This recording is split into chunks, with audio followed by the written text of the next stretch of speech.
প্রিয় দর্শক, কেমন আছেন? আশা করছি ভালো আছেন। আমার এখনকার আলোচনার বিষয় হচ্ছে গ্লোবাল সুমুদ ফ্লোটিলা। এই গ্লোবাল সুমুদ ফ্লোটিলা এখন সারা পৃথিবীতে আলোচিত, বাংলাদেশেও ব্যাপক আলোচিত। বাংলাদেশের মানুষ গাজার পক্ষে, ইসরায়েলের বিরুদ্ধে, এটাই স্বাভাবিক। এবং আমাদের সেখানে একজন বীর গিয়েছেন, তিনি হচ্ছেন শহীদুল আলম। যদিও তাকে নিয়ে নানান বিতর্ক আছে। তার ওই যে দ্রিক ফাউন্ডেশন, আলেকজান্ডার সরোজ বা সরোজ ফাউন্ডেশন সহযোগিতা করে। আলেকজান্ডার সরোজের সাথে তার ছবি আছে। তিনি ইসরায়েলের পক্ষের মানুষ। তিনি কিভাবে গাজার মানুষকে উদ্ধার করতে ত্রাণ সামগ্রী দিতে গেছেন, এটাই অনেক অবাক হয়েছেন। তবে সারা বাংলাদেশের আপামর জনসাধারণের কাছে একজনই এখন পরিচিত, তিনি হচ্ছেন শহীদুল আলম। তার ব্যাপক পরিচিতি হয়ে গেছে। কিন্তু একটা জিনিস মনে রাখতে হবে, ওই 443 যখন গ্রেপ্তার হলো, সমস্ত জাহাজ যেগুলো সামনে এসছে বীরের মতো গাজার দিকে যাচ্ছিল, তাদের প্রত্যেককে ইসরায়েলি বাহিনী গ্রেপ্তার করেছে। এবং আমরা তখন ভেবেছিলাম আমাদের শহীদুল আলমও গ্রেপ্তার হয়ে গেছেন, কিন্তু না, শহীদুল আলম সাহেব এত বোকা নয়। তিনি একদম পিছনের জাহাজটাতে আছেন, সাংবাদিক ফটোগ্রাফার যারা গেছে তাদের সাথে। তিনি এত বোকা নন, তিনি সামনের জাহাজগুলোতে উঠে নিনে। আমরা তো নফল নামাজ কেউ পড়তেছে, দোয়া করতেছে শহীদুল আলমের জন্য। এই বীর, বাংলাদেশের এই বীর আবু সাইদের ছবি বুকে নিয়ে গেছে, তার যদি কিছু হয় বাংলার ঘরে ঘরে আগুন জ্বলবে। কিন্তু শহীদুল আলম সেখানে নাই। তিনি অত্যন্ত বুদ্ধিমান, তিনি ওদের মতো এত বোকা নন।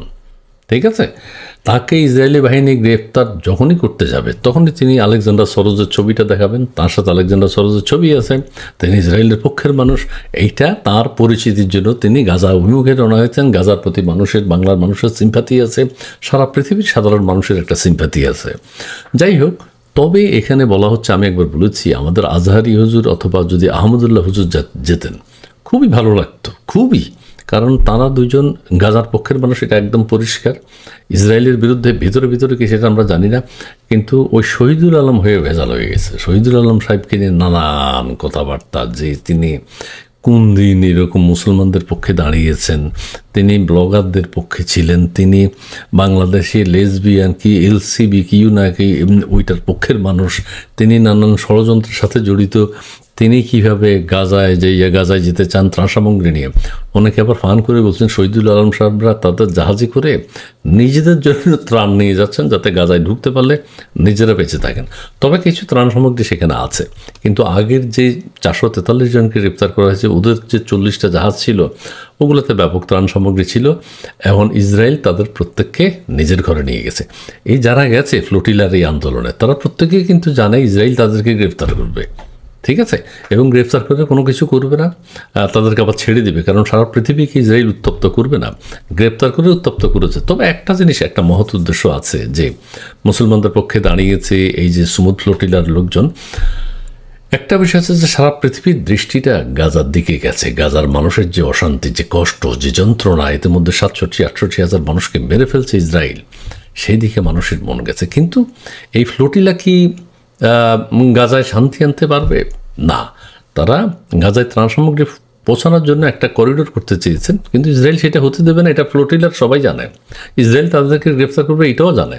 সো একটা সিন ক্রিয়েট, মানে সারা পৃথিবীর দৃষ্টিটা ওই দিকে নেওয়ার জন্য চেষ্টা করেছে। সেই জন্য ফ্লোটিলার যারা থুনবার্ত যারা আছেন তাদেরকে সাধুবাদ জানাই। আবার এখন তারা যাওয়াতে কি গাজায় যুদ্ধ থামবে? না, তারা যাচ্ছে যখন তখনও মেরে ফেলছে শত শত।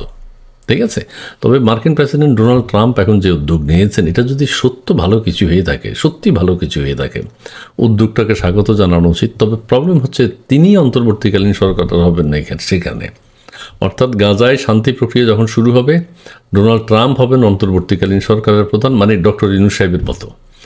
এইটা আবার কোন দিকে মন নয়, তিনি যদি আবার ওখানকার প্রধানই হয়ে যান, আর যদি সেটা ছাড়তে না চান, তাহলে তো আবার কিছু করা যাবে না।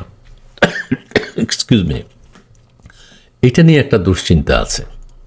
হ্যাঁ, ডোনাল্ড ট্রাম্প যখন শান্তির যে 20টি পদক্ষেপ নিলেন, 20টি শর্ত দিলেন, তারপরেও কিন্তু আবার ইসরায়েল এই আক্রমণ চালিয়েছে গাজায়।